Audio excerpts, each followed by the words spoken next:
नमस्कार दोस्तों, मेरा नाम है चिराग गोठी। मेरे साथ हैं हमारे वरिष्ठ सहयोगी सुप्रतिम बैनर्जी। आज हम बतौलेबाजी का एक और एपिसोड लेकर आए हैं। आज हम बात करेंगे आईएएस पूजा सिंघल के मामले को लेकर। सरकारी बिल्कुल। सैलरी, चिराग कह रहे हैं सरकारी सैलरी कितनी होती है और सरकारी सैलरी से कितनी कमाई हो जाए कि इंसान अपना एक घर बना ले, कुछ एक आध गाड़ी खरीद ले, अपने बच्चों को पढ़ा ले। क्या इसके आगे बढ़ सकते हैं सैलरी से? नहीं, एक आईएएस ऑफिसर अगर मान लिया जाए तो उनको घर मिल रहा है, मान लीजिए, ठीक है, उनको टेलीफोन मिल रहा है, उनको जो है गाड़ी मिल रही है, उनको कई सारे सिक्योरिटी गार्ड्स मिल रहे हैं, पर्क्स मिल रहे हैं, गिफ्ट्स मिल रहे हैं। वो एक अलग है। वो तो मतलब जो मैं तो कह रहा हूँ जो सरकारी मिल रहा है, हाँ। सरकारी में उनको कई सारे ऐसे अलाउंस मिलते हैं, डीए अलाउंस मिलता है, बहुत सारी जगह मिलती है। लेकिन कई लोगों को इससे पेट नहीं भरता। उनको लगता है कि शायद बहुत कुछ अभी और जीवन में चाहिए और महत्वाकांक्षा बहुत ज़्यादा है। बिल्कुल। आज जिनके बारे में हम बात करने वाले हैं वो झारखंड की आईएएस ऑफिसर हैं, उद्योग और खनन विभाग की सचिव हैं, और अब तो उनको सस्पेंड कर दिया गया है। नाम है पूजा सिंघल। पूजा सिंघल, उनके पति अभिषेक झा, और पूजा सिंघल के एक खासम खास सीए है, चार्टर्ड अकाउंटेंट, जिसका नाम है सुमन कुमार। ये तीनों लोग फिलहाल ईडी के रडार पर हैं और इन पर इल्ज़ाम है मनी लॉन्ड्रिंग का, miss appropriation of government fund का। इनके साथ कुछ और भी लोगों को ईडी ने पकड़ा है और फिलहाल इस मामले की जांच चल रही है। तकरीबन 20 करोड़ रुपए कैश मिले हैं पूजा सिंघल और उनके खासम खास लोग और रिश्तेदारों के घरों में छापेमारी के बाद। और इन 20 करोड़ रुपए में से 17 करोड़ तो अकेले जो सीए है सुमन कुमार, उसी के घर से मिला। पहले ये सीए कह रहा था कि ये रुपए जो है सारे मेरे हैं, ओन कर रहा था। लेकिन बाद में जब क्रॉस एग्जामिनेशन ईडी ने किया, कहने का मतलब पूजा सिंघल को भी जब लाकर बिठाया और साथ में उनके पति अभिषेक झा को भी लाकर बिठाया, सीए को भी बोला कि आओ बैठ जाओ बताओ, तब उसने कहा कि नहीं, पैसे मेरे नहीं हैं। तो कहने का मतलब ये है कि प्राइमा फेसाई पूरे मामले को देखकर ये लग रहा है कि मनी लॉन्ड्रिंग का बहुत बड़ा खेल है और काले पैसे को सफ़ेद करने का धंधा वहाँ झारखंड में चल रहा था, और ये सब कुछ सालों से चल रहा था। और अगर हम ये कहें कि किसी पॉलिटिकल ब्रास को, जो इनके आका होते हैं, उनको इसके बारे में पता ही नहीं था और अंदर खाते सब चल रहा था, तो मुझे लगता है कि आप लोग भी इस बात पर यकीन नहीं करेंगे कि ऐसा पॉलिटिकल लोगों के संरक्षण के बिना चल सकता है कहीं भी। आप क्या कहते हैं चिराग? बात आपकी बिल्कुल दुरुस्त है। सवाल ये उठता है कि जब आप आईएएस ऑफिसर हैं, किसी डिपार्टमेंट में आप पोस्टेड है, उस डिपार्टमेंट में जो हेड होता है वो नेता होता है, यानी कि जो मंत्री होता है बिल्कुल वो खास होता है। तो ऑब्वियसली उसकी वो सिग्नेटरी अथॉरिटी जिसको कहते हैं वो होता है। कोई भी जो पॉलिसीज पास होती हैं, जो बजट बनता है, वो सारी फाइनेंस में जाती है और तमाम जो रूट होता है वो बेसिकली मंत्री के हाथ में सारी चाबी होती है, इसकी ये कहा जाए। तो ये कहा जाए कि उनको नहीं पता, असंभव। सवाल ये उठता है कि ये जो साम्राज्य है, जो सरकारी सैलरी पर जो आईएएस ऑफिसर को अपनी जीवन यापन करना चाहिए था, वो कैसे धीरे धीरे इतना बढ़ गया और एकाएक ईडी को पता लग गया और एकाएक रेड हो गई और एकाएक बवाल मच गया और पता लगा कि मुझे तो आज ही पता लगा कि आईएएस पूजा सिंघल भी एक आईएएस ऑफिसर है। नहीं तो ऐसे सैकड़ों आईएएस ऑफिसर है हमारे देश में जिनके बारे में हम नहीं जानते क्योंकि वो ईमानदार है। कई ऐसे हैं जो ईमानदार है, लेकिन बिल्कुल, या फिर ये कहिए कि पकड़े नहीं गए, ये भी कह सकते हैं। बिल्कुल ठीक कहा आपने। तो इस केस में जब ये हमें दिखा कि आईएएस ऑफिसर इतनी ज़्यादा प्रॉपर्टी, 17 करोड़ कैश, अब सोचिए, और वो भी सीए के यहाँ। मुझे अच्छी तरह याद है जितने बड़े बड़े बिजनेसमैन हैं बैनर्जी भाई, वो क्या करते हैं कि अपने पास सीए को बुला लेते हैं। जैसे जीएसटी की कई बार रेड होने वाली होती है तो वो उनको कहते हैं कैसे यार इसको ब्लैक को वाइट करना है, इसको जरा, वो तामझाम सीए बताता है उनको कि अच्छा इसको ऐसे कर लेते हैं, ये एंट्री कर लेते हैं, ये एंट्री कर देते हैं। फिर कई बार बिजनेसमैन पूछता है कि अच्छा मेरे पास इतना कैश पड़ा है, तो कहते हैं, सीए कहता है तो सर ये तो एंट्री मैं कहाँ से लाऊंगा। ये बड़ी कॉमन बात होती है। तो कई बार तो बिजनेसमैन सजेस्ट करते हैं तो इसको उस एंट्री में दिखा दो, कहते हैं सर ऐसा नहीं हो सकता, वाइट मतलब वाइट, कि कोई मुझे दिखाना पड़ेगा।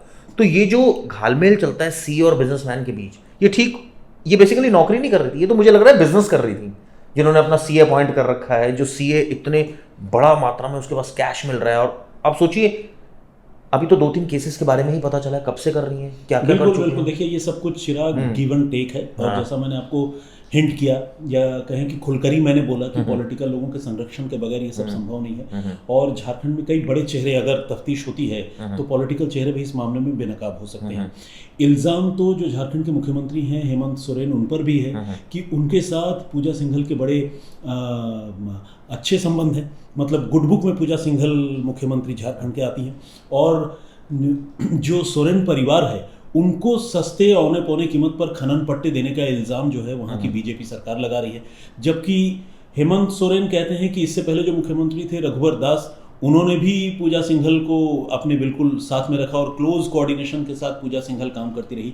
तो जानने और समझने वाली बात यह भी है कि आपने देखा होगा कि कई ऐसे ऑफिसर्स होते हैं जो किसी पर्टिकुलर गवर्नमेंट के या नेता के करीब होते हैं, लेकिन कुछ ऑफिसर ऐसे होते हैं जो सबके करीब होते हैं। और वो कौन सी चीज़ है, वो कौन सा आर्ट ऑफ फंक्शनिंग है जो किसी ऑफिसर को सारे पॉलिटिकल लीडर के करीब बनाती है? वो है पैसा। वो है पैसा। क्योंकि पैसा किसी को बुरा नहीं लगता आते हुए, ठीक है। और सब यही सोचते हैं कि हम इतना बड़ा काम कर रहे हैं, उनको ऐसा लगता है कि हम तो पूरे राज्य की सेवा कर रहे हैं, इतना बड़ा बजट, इतना हमारे कंधों पर जो भार है, इतने हम डेवलपमेंट स्कीम ला रहे हैं, ठीक है 100 करोड़ लगा दिए, 2 करोड़ इधर कर दिए, क्या क्या फर्क पड़ता है? तो कहने का मतलब ये कि बड़े गंभीर इल्जाम खुद पूजा सिंघल पर है, और पूजा सिंघल के बाद जब तफ्तीश आगे बढ़ेगी तो बहुत सारे पॉलिटिकल चेहरे भी इसमें नपेंगे, अगर जांच जो है फ्री और फेयर तरीके से चलती है। जी मुझे उम्मीद है कि ईडी ऐसा करेगी ईडी ऐसा। अब आपको एक बात मैं लगे हाथ ही बताना चाहता हूँ क्लैरिटी के लिए कि इस पूजा सिंघल का मामला सामने कैसे आया। अब से कुछ साल पहले विनोद प्रसाद सिन्हा नाम के एक जूनियर इंजीनियर को, जो मनरेगा के कामकाज की देखभाल के लिए अपॉइंटेड था, उसको ईडी ने पकड़ा। सोचिए, जूनियर इंजीनियर एक बहुत छोटा पोस्ट होता है, उसको ईडी ने पकड़ा। और ईडी ने जब पकड़ा तो पता चला कि उसने मनरेगा के लिए जो करोड़ों रुपए आए थे, जो खूंटी जिले में गरीब मजदूरों के बीच बंटने वाले थे, उन रुपयों की बंदरबांट अपने फैमिली के बीच में कर ली, मतलब खुद ही खा गया, अपना ही मनरेगा कर लिया। तो ये ईडी का इल्जाम है, ईडी ने गिरफ्तार किया था। फिर उससे पूछा कि भाई ये क्या है मामला, मतलब पैसे का क्या किया आपने, कौन तुम्हें डायरेक्ट कर रहा है सब करने के लिए? तो उसने कहा अरे मैं तो 5% कमीशन पे काम करता हूँ, ऐसी क्या बात है, ऐसे थोड़ी मतलब घोटाला किया। तो बोला कमीशन कौन ले रहा है कमीशन? बोला डिस्ट्रिक्ट एडमिनिस्ट्रेशन को कमीशन देता हूँ। उसके बाद डिस्ट्रिक्ट एडमिनिस्ट्रेशन में उस समय जिला मजिस्ट्रेट थी पूजा सिंघल, खूंटी जिले में। इसके बाद चतरा और पलामू 2 जिले हैं झारखंड के, वहाँ भी ये डीएम डीसी के पोस्ट पर थी, और वहाँ पर भी कमीशनखोरी की कहानी सामने आई। तो जब पता चला कि जो सरकारी पैसों की बंदरबांट या लूटपाट चल रही है, उसमें कमीशनखोरी पूजा सिंघल जमकर कर रही है, जिस तरह का इल्ज़ाम लगा, ऑब्वियसली मैंने इन्वेस्टिगेट नहीं किया, मैं इसको वाउच नहीं कर रहा, लेकिन ईडी के पास जो इन्वेस्टिगेशन की रिपोर्ट है, और ईडी ने अब तक जो पूजा सिंघल के इर्द गिर्द जो पनपे लोग हैं उनसे जो पूछताछ की है, उससे इस तरह की कहानी सामने आई कि पूजा सिंघल खूब कमीशनखोरी कर रही है। तो अब इसके बाद पूजा सिंघल के रडार पर आना लाजमी था। छानबीन शुरू हुई, ताबड़तोड़, आपको पता होगा आज से तकरीबन एक हफ्ते हो गया। हाँ, मुझे फ्राइडे को मैंने खबर की थी। तकरीबन 20 से 25 जगहों पर पूजा सिंघल के परिवार वालों पर, पूजा सिंघल के घर पर, और जो उनके क्लोज एसोसिएट हैं उनके ठिकानों पर, और इस तरह करोड़ों की संपत्ति का पता चला, बेनामी संपत्ति का पता चला, कैश मिला, शेल कंपनियों का पता चला, और साथ ही काले धन को सफ़ेद करने का जो खेल चल रहा था उसके बारे में भी पता चला। शेल कंपनियां बेसिकली फर्जी कंपनीज होती हैं जिसके ज़रिए जो है काले धन को सफ़ेद करने का खेल चलता है, और इस मामले में भी वो है। पूजा सिंघल के जो पति हैं अभिषेक झा, वो पल्स हॉस्पिटल के नाम से एक अस्पताल चलाते हैं, और चिराग, उस हॉस्पिटल में 123 करोड़ रुपए का इन्वेस्टमेंट होने की बात ईडी को पता चली है। और आप जानेंगे, हैरान होंगे कि इन 123 करोड़ में से 23 करोड़ तो लोन लिए हैं उन्होंने, लेकिन मतलब बाकी के 100 करोड़ कहाँ से आए ये अभी ये दंपति नहीं। मुझे एक चीज़ और समझाइए, जैसे अगर कोई आप हॉस्पिटल बना रहे हैं, इक्विपमेंट्स ला रहे हैं, डॉक्टर रखेंगे, सब ट्रेन स्टाफ रखेंगे, तो ऑब्वियसली आपको लोन लेकर आप बनाएंगे। हाँ, या फिर आपके पास अपने पैसे, वाइट मनी। तो ज़्यादातर केसेस में लोन लिया जाएगा। जब लोन लेंगे आप 23 करोड़ का और आप बना रहे होंगे, तो नेचुरली बैंक की नज़र आप पर होगी कि भाई आपकी हैसियत इतनी है नहीं, तभी आपको लोन अप्रूव करेगा। एक टाइम के बाद अगर आपको लोन अप्रूव कर दिया उन्होंने, तो उसके बाद जो उनसे रिलेटेड एजेंसीज होती है, क्योंकि ये एक बात बिल्कुल फैक्ट है कि अगर बैंक में कोई बहुत बड़ी ट्रांजैक्शन होती है तो उसकी जानकारी सरकार के अन्य महकमों को जाती है कि एक शख्स ने 30 करोड़ की लोन लिया, एक शख्स ने 50 करोड़ का लिया है, एक लिमिट डिसाइड है कि इसके बाद वो मैंडेटरी इन्फॉर्म करते हैं। उसके बाद ये सारी जांच होती है, भाई पैसा कहाँ से आ रहा है, क्या वाकई इसकी हैसियत नहीं है। अगर ये 30 करोड़ लोन ले रहा है तो सोचिए अपना कितना लगा रहा होगा इसमें। बिल्कुल, उसका बैंक अकाउंट चेक किया जाता है, क्योंकि आजकल तो सारे बैंक अकाउंट कनेक्टेड है एक दूसरे से। फिर जैसे आपने कहा कि कई तो आपके नाम से हैं और कई आपके नाम से नहीं है, कई आपने किसी को गिफ्ट कर दिया, कई आपने इन-लॉज के नाम से ले लिए, उनके बच्चों के नाम से ले लिए, अपने भाई बहन के नाम से ले लिए। तो ये आप सोचिए इतना बड़ा नेक्सस इतने समय से चल रहा है और किसी को पता नहीं चल रहा है, और अचानक एक सेंट्रल एजेंसी आकर रेड कर देती है और ये सारी मामला खुल जाता है। ये पॉलिटिकल भी है, क्योंकि वहाँ झारखंड मुक्ति मोर्चा की सरकार है, जैसे बनर्जी भाई, कांग्रेस भी साथ में, और ये अब बीजेपी, चूंकि ईडी सेंट्रल एजेंसी है, तो ऐसे में अब इसको बीजेपी वर्सेस कांग्रेस, या वो मतलब स्टेट को एक तरह से स्टेट को वो करने की, बदनाम नहीं कहूँगा, नहीं तो हेमंत सोरेन कह ही रहे हैं कि झारखंड में सरकार गिराने की साजिश चल रही है, स्टेट को बदनाम करने की कोशिश हो रही है और हल्के में न ले मुझे, मैं दबने वालों में नहीं। तो फिर ऐसे ऑफिसर जो आपने रखे हुए थे, तो आपको बदनाम करने में तो ऐसे ऑफिसर ही का तो हाथ है। अगर 17 करोड़ किसी ऑफिसर के पास से मिलेगा तो एक तरह से उसने खुद ही अपने लिए कुआं खोद दिया ना। तो अब हेमंत सोरेन बताएंगे अपना इनोसेंस, बताएंगे और जो उन पर नज़दीकियों के इल्ज़ाम है उस पर उनका क्या क्लैरिफिकेशन ये आने वाले दिनों में पता चलेगा। तो ये देखने वाली बात होगी। लेकिन एक जो करप्शन की मोडस ऑपरेंडी है वो मैं आप लोगों को बताना चाहता हूँ। चिराग, मैं आपको भी बताना चाहता हूँ, आप भी लंबे समय से रिपोर्टिंग कर रहे हैं। एज अ क्राइम रिपोर्टर मैंने कई बड़े बड़े ऑफिसर से, ब्यूरोक्रेट्स से बहुत सारी बातें की हैं, घंटों उनके साथ बैठा हूँ, अच्छे ऑफिसर्स हैं, वक्त गुजारा है मैंने।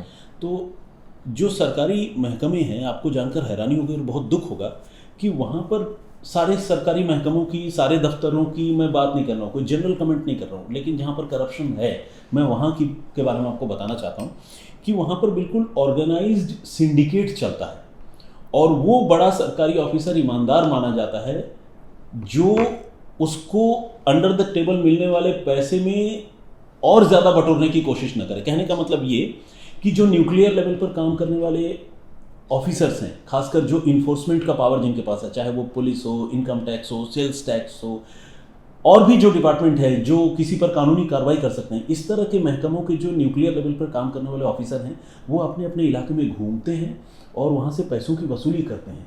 आपने वो मामला भी देखा होगा जो मुंबई का मामला था, जिसमें मुंबई के गृह मंत्री जो है वो अपने कुर्सी से उनको हाथ धोना पड़ा और वो सचिन वाजे, मुंबई पुलिस के क्राइम ब्रांच के इंस्पेक्टर, और उसके ऊपर वो एनकाउंटर स्पेशलिस्ट प्रदीप शर्मा, वहाँ मुंबई में भी एक बिल्कुल ऑर्गेनाइज्ड सिंडिकेट चलता था और इन पर इल्ज़ाम था, सचिन वाजे पर और तत्कालीन गृह मंत्री पर, नाम मैं भूल रहा हूँ, कि ये लोग जो है वहाँ के बार से और जो डिस्कोथेक थे वहाँ से रात को पैसे, मतलब रात को फंक्शनिंग के लिए उनको कानून की सीमा से आगे जाकर अपना धंधा पानी आगे बढ़ाने के लिए बाकायदा पैसे लेते थे और 100 करोड़ रुपए हर महीने वसूले जाते थे। ये इल्ज़ाम। हाँ, ये परमवीर सिंह जो वहाँ के, परमवीर सिंह भी उस मामले में फंसे थे और मेरे ख्याल से अभी तो फरार ही हैं शायद। तो कहने का मतलब ये कि एक ऑर्गेनाइज्ड सिंडिकेट करप्ट ऑफिसर्स के साथ, करप्ट नेताओं के साथ सरकारी महकमों में चलता है, जिनका काम होता है न्यूक्लियर लेवल से छोटे छोटे जगहों से पैसे वसूलना। छोटे दुकानदार से वसूल लिया, कारोबारी से वसूल लिया,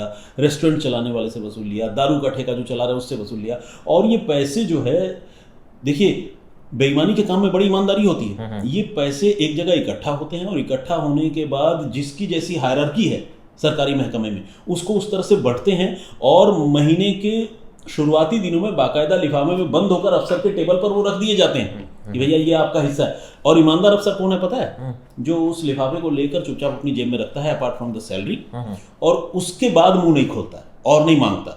लेकिन करप्ट ऑफिसर कौन होता है? वो ये होता है जो लिफाफे पर ले लिया, इसके बाद अपने जूनियर को भी हड़का रहा है, असिस्टेंट को भी हड़का रहा है, इंस्पेक्टर को भी हड़का रहा है, जो वसूली में गया उससे उसको भी हड़का रहा है, और इसके बाद खुद भी फोन कर रहा है कि मुझे और पैसे चाहिए, सीधे लोगों से कांटेक्ट कर रहा है, डीलिंग कर रहा है। वो बेईमान होता है। तो कहने का मतलब ये कि ईमानदारी और बेईमानी का पैमाना ही बदल गया और करप्शन के पैसे टेबल पर आकर रखे रहते हैं। ऑफिसर उन पैसों को घर ले जाते हैं, सैलरी छूते नहीं और खूब।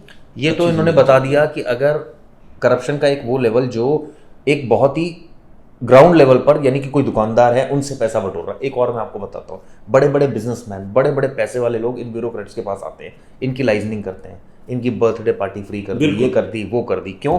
क्योंकि वो चला रहे बहुत बड़े बड़े प्रोजेक्ट्स, कोई गलत धंधा वो कर रहे हैं।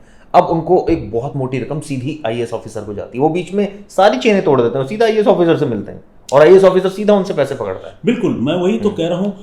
अब वो करप्ट है, लेकिन जब तक पकड़ा ना जाए तब तक कोई करप्ट नहीं है। तो इसीलिए करप्शन का पैमाना ही बदल गया है। मतलब ऐसे ऑफिसर, सरकारी ऑफिसर आपको बहुत कम मिलेंगे जो अपनी सैलरी से संतुष्ट हैं और जो उससे आगे नहीं बढ़ना चाहते।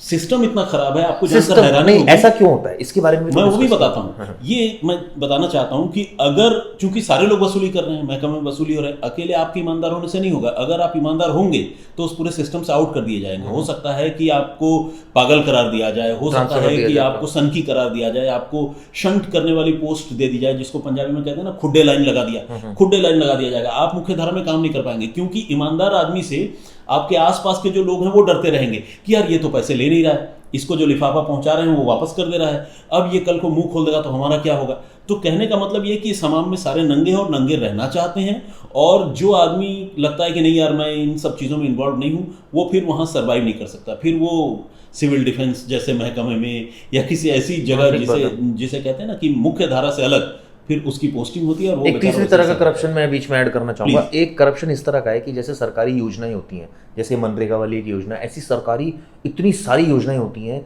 जिसमें एक बहुत बड़े बजट सरकार देती है।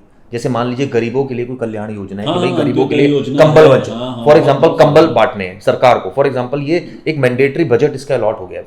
मान लीजिए 5 करोड़ रुपए अलॉट हो गया है, टेंडरिंग होगी, लोग आएंगे और जो आईएएस ऑफिसर जिसको पसंद करेगा कि ये मेरे घर पे पहुंचाएगा 2 करोड़ रुपए, ये पूरा डील है 10 करोड़ की, ओके जी, वो बहुत ही लो सब स्टैंडर्ड जो है वो ब्लैंकेट्स खरीदेगा, पेमेंट करेगा, पेमेंट लेगा, और वो कई जगह बढ़ते भी हैं, कई बार नहीं भी बढ़ते। तो ये जो सरकारी महकमे, क्योंकि मैं ऐसे कई लोगों को बनर्जी भाई जानता हूं जो एक्चुअल में इस तरह की डीलिंग कर रहे हैं, मतलब मुझे उस चीज का अनुभव है कि देखिए कितनी जबरदस्त डीलिंग। और आप सोचिए कोई अधिकारी अगर उनके पास नहीं आ रहा है, फॉर एग्जांपल आपकी बातचीत नहीं है, उससे लाइजनिंग नहीं है, वो आदमी क्या कर रहा है? कैन यू इमेजिन 2 साल तक बनर्जी भाई वो आदमी उसकी आवभगत कर रहा है। मैंने कई बार सुना कि आदमी कहा है मीटिंग में है, मीटिंग जी आगरा गया है, अच्छा जी फलानी जगह, क्यों जी वो ऑफिसर वहां गया है, वो उसके घर वालों की मदद कर रहा है। आप सोच नहीं सकते कि उस आदमी की कितनी अंदर तक दखल अंदाजी है उसके घर में। और एक टाइम के बाद जब अधिकारी को इतना डूब जाता है ना, अधिकारी कई तो होते हैं इग्नोर ही करते हैं, जो ईमानदार होगा वो आपको भाव ही नहीं लगाएगा, लेकिन जहां उसको दिखेगा ना थोड़ा बहुत यार ये आदमी ले सकता है, या मैक्सिमम लोग ऐसे होते हैं जिनको पैसा आते हुए गिफ्ट आते हुए बुरा नहीं लगता। बनर्जी भाई ये ह्यूमन टेंडेंसी है, बुरा नहीं लगता अगर आप किसी के, और आपका एकदम नजरिया चेंज होता है। लेकिन कहीं तो चेक एंड बैलेंस भी होना चाहिए, कहीं इंसान का जो जमीर है वो एक अलग बात है, वो तो आपकी इंडिविजुअल चॉइस है। लेकिन जो मैं कह रहा हूं कि इस तरह की चीजें जब होती है तो आदमी मोटी रकम पकड़ता है। और एक ये भी करप्शन है जो मतलब मैं बताना चाह रहा था, जैसे आपने बताया कि सड़क का करप्शन, ये सीधा जो प्रोजेक्ट से रिलेटेड होता है, बिग प्रोजेक्ट से, टेंडरिंग वाले प्रोजेक्ट। हाँ, तो जिन महकमों में भी टेंडर है वहाँ परसेंटेज बंटे हुए, बिल्कुल वहाँ बड़े सिस्टमेटिक तरीके से काम होता है, बिना आप और खिलाए हुए कोई ठेका। वो तो ये तक बोलते हैं, वो तो ये तक बोलते हैं कि ये ईमानदारी है, अगर हम ये ना करें, अगर हम ये ना करें तो आप सोचिए कि कोई और आएगा वो हमसे ज्यादा करेगा, हम तो फिर लिहाज रख रहे हैं। बिल्कुल सही। तो कुल मिलाकर पूरे कुएं में भंग पड़ी है, हम जो पकड़ा जाता है वो चोर है और जो नहीं पकड़ा जाए उसकी बल्ले बल्ले है। ऐसा ही हमारे पूरे देश का हाल है। बहुत चलिए उम्मीद करते हैं सिस्टम सुधरेगा, कुछ चेंजेस होंगे, उम्मीद की जा सकती है। बिल्कुल उम्मीद कर सकते हैं ऑब्वियसली, क्योंकि सारी चीजें खराब हो गई हैं और सारे ऑफिसर्स चोर हैं, नहीं ऐसा है ना, ऐसा बिल्कुल भी नहीं है, ऐसा बिल्कुल भी नहीं है। अच्छे लोग हैं, ईमानदार लोग हैं, तभी ये दुनिया चल रही है। बहरहाल आपसे इजाज़त लेने से पहले हम आपकी राय ज़रूर लेना चाहेंगे। आप प्लीज़ हमें कमेंट करके बताइए कि हमने जो ये डिस्कशन किया इसमें आपको कोई भी वर्दी, कोई भी अच्छी बात लगी, अगर लगी तो क्या लगी, जो कमी रही प्लीज़ उसके बारे में भी ज़रूर बताइए। हम दिल कड़ा करके वो सुनने और समझने की कोशिश करेंगे और अगली बार सुधार करने की भी कोशिश करेंगे। थैंक यू दोस्त, थैंक यू वेरी मच।